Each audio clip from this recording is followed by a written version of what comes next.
বাংলাদেশ জাতীয় চিড়িয়াখানা, যা মিরপুর চিড়িয়াখানা নামেও পরিচিত, বাংলাদেশের রাজধানী ঢাকার মিরপুর এলাকায় অবস্থিত। আজকের এই ভিডিওতে দেখাবো জাতীয় চিড়িয়াখানা কিভাবে যাবেন, কবে যাবেন, প্রবেশ ফি কত, কি দেখবেন, বিস্তারিত তথ্য তুলে ধরবো এক ভিডিওতে। মিরপুর চিড়িয়াখানা এটি দেশের সর্ববৃহৎ চিড়িয়াখানা এবং প্রাণীকুলের প্রতি আগ্রহী মানুষদের জন্য একটি জনপ্রিয় দর্শনীয় স্থান।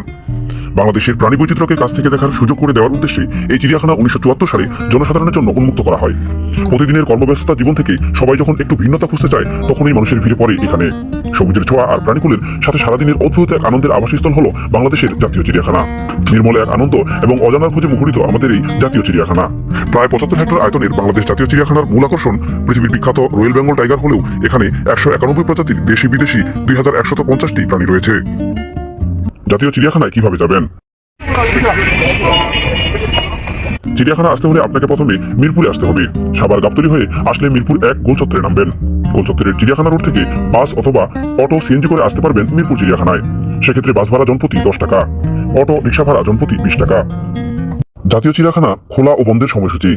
জাতীয় চিড়িয়াখানা প্রতি রবিবার বন্ধ থাকে, তবে রবিবার সরকারি ছুটির দিন হলে সেই রবিবার চিড়িয়াখানা খোলা থাকে। গ্রীষ্মকালে অর্থাৎ এপ্রিল থেকে অক্টোবর পর্যন্ত চিড়িয়াখানা সকাল 9টা থেকে বিকাল 6টা পর্যন্ত খোলা থাকে। শীতকালে অর্থাৎ নভেম্বর থেকে মার্চ মাস সকাল 8টা থেকে বিকাল 5টা পর্যন্ত চিড়িয়াখানা খোলা থাকে। চিড়িয়াখানায় প্রবেশ টিকিট মূল্য 2 বছরের বেশি যে কারোর জন্য মেইন গেট প্রবেশ ফি টিকিট মূল্য জনপ্রতি 50 টাকা। 2 বছরের কম বাচ্চা শিশুদের জন্য কোনো টিকিট লাগবে না। এছাড়া স্কুল, কলেজ এবং ইউনিভার্সিটি স্টুডেন্টের ক্ষেত্রে প্রবেশ টিকিট মূল্য অর্ধেক। সেক্ষেত্রে নিজ শিক্ষা প্রতিষ্ঠানের আইডি কার্ড দেখাতে হবে। চিড়িয়াখানা প্রবেশের পরই আপনার সামনে পড়বে তথ্য কেন্দ্র, যেখান থেকে চিড়িয়াখানা সংক্রান্ত সকল প্রকার অ্যানাউন্সমেন্ট করা হয়। ঘুরতে আসা কোনো বাচ্চা হারিয়ে গেলে এখানে এসে তথ্য দিলে মুহূর্তেই পুরো চিড়িয়াখানা এলাকায় অ্যানাউন্সমেন্ট হয়ে যায়। আর হ্যাঁ, চিড়িয়াখানা প্রবেশের পরই হাতের বাম পাশে পাবলিক টয়লেট দেখতে পাবেন, যার ফি 5 টাকা। ভিতরে অন্যান্য সকল পাবলিক টয়লেটের ফি 10 টাকা। পাবলিক টয়লেটের পাশেই রয়েছে চিত্রা হরিণের এলাকা, যেখানে কয়েকশো হরিণ পাল বেঁধে চলাচল করে, খাবার খায়, যার সৌন্দর্য উপভোগ করে আপনার চিড়িয়াখানা ভ্রমণ যাত্রার সূচনা করতে পারেন।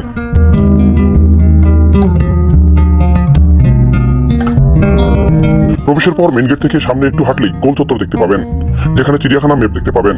সুবিধা হয় ম্যাপ অনুসারে পুরো চিড়িয়াখানা প্রদর্শন করলে। চিড়িয়াখানা এলাকা অনেক বড় হওয়ায় ম্যাপ দেখে সেই পথে চললে অনেকটা সুবিধা হবে।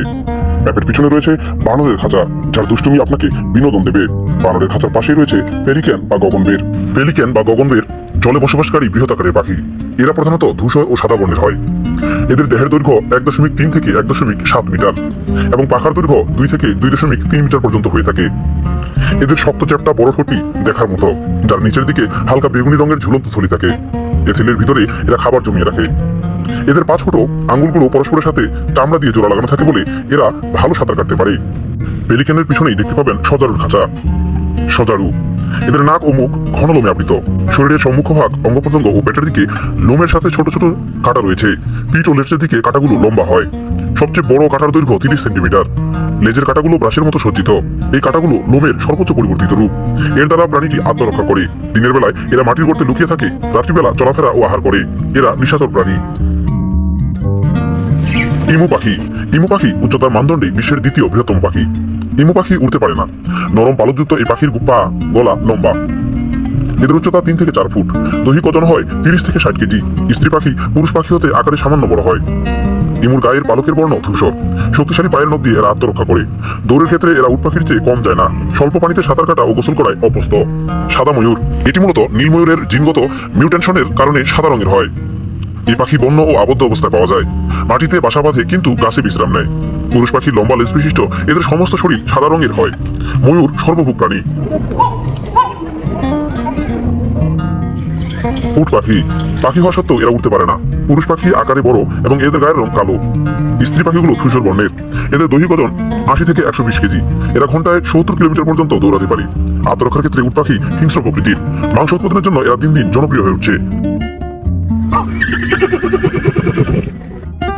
এরাবিয়ান হর্স বা এরাবিয়ান ঘোড়া। যুগ যুগ ধরে মানুষ নির্দিষ্ট কাজের জন্য ঘোড়ার প্রজনন করিয়েছে। গৃহপালিত ঘোড়ার কেশর আছে, যা 2 পাশে ঝুলে পড়ে। ঘোড়ার পা লম্বা এবং 1 ফুট বিশিষ্ট।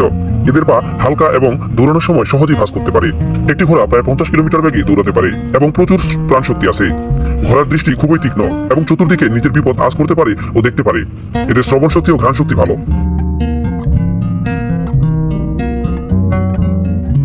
জেব্রা দেখতে অনেকটা ঘোড়ার মতো। এদের পিঠের উপর দিক থেকে পেটের নিচে কালো সাদা দাগ রয়েছে। প্রজাতির উপর ভিত্তি করে দাগের ভিন্নতা থাকে। মাথা থেকে দেহ পর্যন্ত 2.15 থেকে 2.75 মিটার লম্বা হয়। দৈহিক ওজন 235 থেকে 405 কেজি হয়ে থাকে। স্ত্রী অপেক্ষা পুরুষের ওজন বেশি। গাধা। মাথা বৃহৎ, কান লম্বা, খাটো বাদামি কেশর আছে। লেজ মাঝারি আকারের, চোয়াল ও অক্ষিগুলো সাদা। এদের উচ্চতা 3 ফুট 10 ইঞ্চি থেকে 4 ফুট 2 ইঞ্চি হয়ে থাকে। দৈহিক ওজন 175 কেজি হয়ে থাকে। প্রশস্ত খুরযুক্ত শক্তিশালী প্রাণী, যার মরুভূমিতে বসবাসের উপযুক্ত।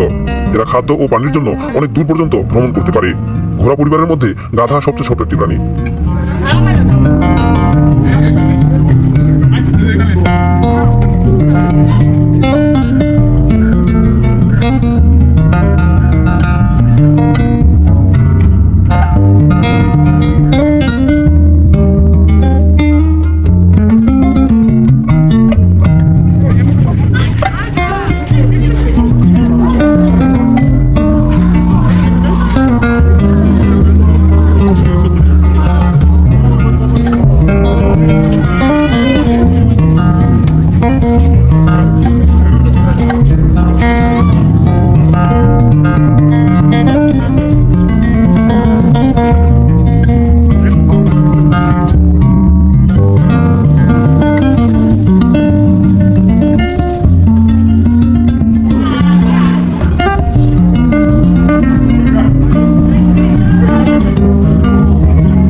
শিশু পার্ক।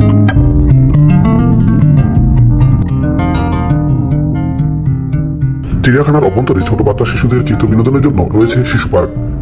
শিশু পার্কের অভ্যন্তরে রয়েছে দুটি জনপ্রিয় রাইড, মেরিগো এবং ট্রেন। মেরিগোর টিকিট মূল্য জনপ্রতি 30 টাকা। জনপ্রিয় সেই ট্রেনের টিকিট মূল্য জনপ্রতি 40 টাকা। সম্মানিত দর্শক শ্রোতা, চিড়িয়াখানা ভ্রমণ সম্পর্কিত আজকের এই ভিডিওটি এ পর্যন্তই।